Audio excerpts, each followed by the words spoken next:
Good morning mga kapakner, panibagong araw at syempre panibagong vlog at panibagong buhay na naman. Ngayong araw nga kami muna ni Ken ang papasok. Gawa ng si Tol Nariel re-renew ng lisensya niya. Papaso na kasi kaya kailangan na i-renew. Ayan o, ayan naman yung baby makulit o. Ayan o. Hello ka raw, bunso. Hello. Hello. Yan, dito naman siya sa kanyang tita. Hi! Flying kiss mo raw. Flying kiss mo. Flying kiss. Flying kiss mo sila, bebe. Flying kiss na mo. Flying kiss. Flying kiss mo. Flying kiss. Flying kiss.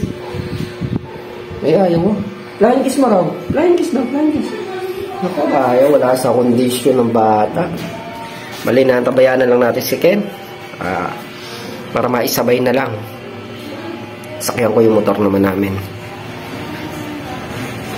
Wala kami sasakyan din ng ano ngayon, pagkain. Tabayanan ko si Ken para madala namin yung pagkain.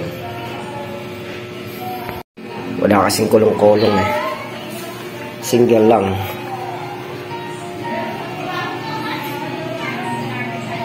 Maaga pa naman mga kapakner. Maya-mayaan dito na si Ken. Gagawin namin mga kapakner, tatanggal kami ng forma. Tapos may isang buhusin pa na poste. Bubuhusan namin. Pagyaring buhusan nun, papatagin namin siguro yung yung loob ng bodega. Tapos babakala na rin. Natapos na sa trabaho. Marami pang trabaho eh. Pwede pang baka ilalim ko pa yung Poso Negro. Kahit kami lang ni Tol Nariel, kami lang ni Ken, marami pa kami gagawin. Para bukas, pag lusong ni Tol Nariel, pwede namin i-flooring yun sa may bodega. Pag na-flooring namin yun, kahit doon na muna siya tumira sa Poso Negro. Tuwan-tuwa yung bata, oh. Nanonood siya ng Miss Rachel. Buti nga, napakabait alagaan ng aming babying maganda na yan. Basta wag lang gutom, no, bebe? Pagka gutom yan, nagmamaktol din eh. Marunong din magmaktol. Pero pag busog yan, ganyan lang. Tahimik lang siya. Mabait kaya yan. Paano daw yung mabait? Flying kit. Flying kit. Flying kit. Uy, busy-busy. Flying kit. Have you seen the lady? Flying kit. Flying kit muna, flying kit. Ayaw niya, pinapaano niya si Rachel, no? Pinapanood niya. Flying kit. A few moments later. Yung mga kapakner, dito na kami sa Lynn Park. Kain na rin kami ng agahan. Start na kami magbaklas ng forma. Pagkabaklas, ipoporma ko dun sa kabila. Sabay buhos.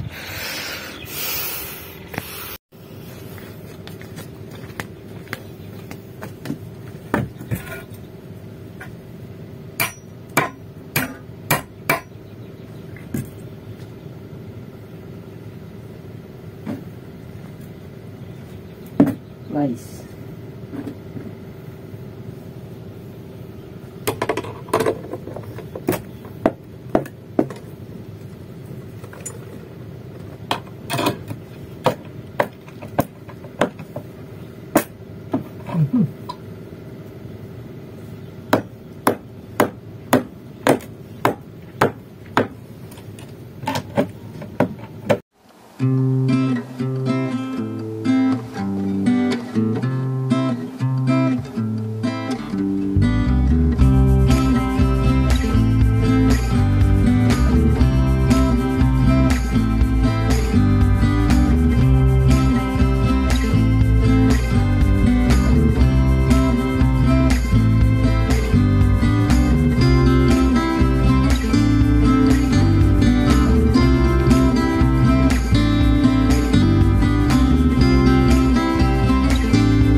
Yung mga kapartners, napormahan ko na nga itong kabila.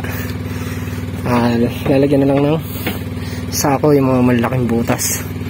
Pwede nang buhusan. Kasi kaya na nagtatanggal ng forma. Yan, at nalagyan ko na rin sako yung mga butas. Flooring. Anuhin muna namin siguro.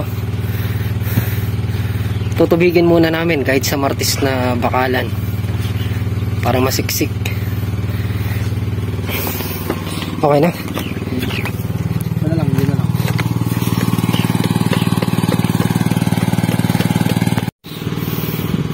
Mga kapartner, sahaluan muna namin yung buhos. Kahalo nun, aasintahan ni Ken yung CR. Ako naman mag-uhukay ako dito. Tapos tutubigan muna namin pala para masiksik talaga yung tampak doon sa loob, hindi siya bumaba. Madali lang naman magbakal eh. Wala mang kalating oras siya rin yung pagbabakal eh. Kailangan lang matubigan para masiksik siya.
Tapos na aking buhusan. Natirang halo. Nakasinta dun sa CR. Tapos kaya rin makasinta. Payang ko naman to. Yung mga kapaknar sa nag-aasinta si Kendo sa CR. Ako naman ay ilalalim ko na to. Para pagpasok namin bukas. Unahin namin yung flooring siguro. Tapos itong Poso Negro muna. Mga kapaknar, start na tayo magkukay.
Partner, trying ko muna yung gilid para mapantay.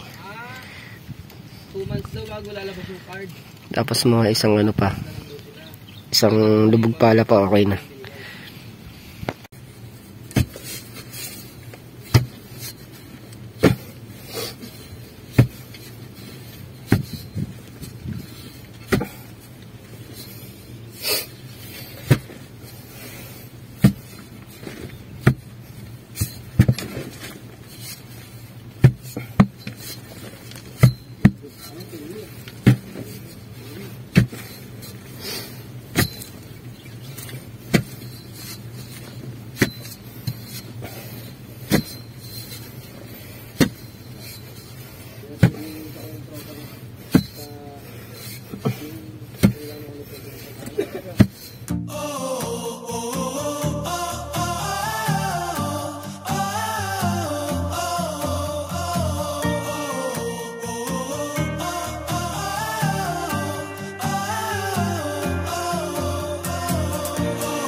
nga yung lalim nito. I-ayos na lang yung ano, yung mga gilid. Pwede nang asintahan. Alam mo, may putik. Maagot yung putik. Ang gilid na lang naman, okay na. Yung mga kapakner, napatungan pa namin ng isang patong to. Tayo, nabuhusan namin ng poste. Gusto. Bukas na madadagdagan ng panambak yan. Gawa na.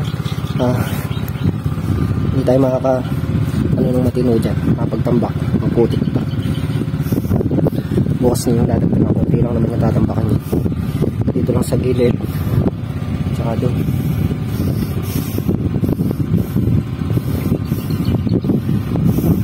Tapos bukas magkatambak. Kasi may bakal na. Pwede kang buhusan nun. Bago tayo kumilos dito, ma-flooring muna para patag yung inaano ang dami kumilos.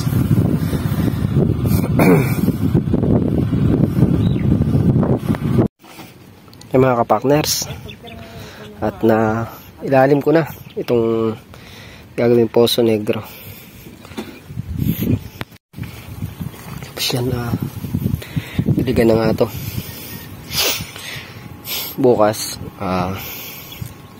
bukas na lang siya babakalin. Ano, ano pa, putik.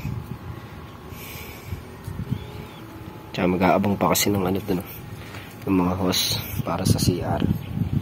PVC. Saglit na lang bakalan bukas to. Yung mga kapakners, bali nagawa natin yung araw. Kami ni Ken, natambakan yung kulang-kulang doon sa may loob ng bodega. Tapos pinatubigan na rin ni Katrops. Hindi kami nakapagbakal ngayong araw, gawa nga po ng maputik. Tsaka kulang pa siya sa ano, siksik. Kailangan pa siksikin bukas pag natuyo. Tatambakan natin, tapos pipit-pitin pa natin para siguradong hindi bumaba yung flooring. Bukas siguro ma-flooringan namin yun. Tapos nga ako, habang nagtatambak si Ken doon, niyari ko na yung Poso Negro. Tapos nagbuhos pa kami ng poste. Pag-asinta pa ng isang patong doon sa may CR. Hindi ko nang nabidyo mga kapakner. Gawa ng yung cellphone ko nalobat na naman ay kaya hindi ko na po nabidyo yung iba sa paggawa natin sa ano, sa Dean Farm. Bukas papasok na resitol na riyan. Nag-ayos lang siya ng lisensya at namili na rin ng mga gamit sa may Angeles. Yan mga kapakner, muli thank you po sa patuloy niyo suporta. Hanggang dito na lang aking simpleng video. Ingat po kayo parati at God bless. Bye-bye.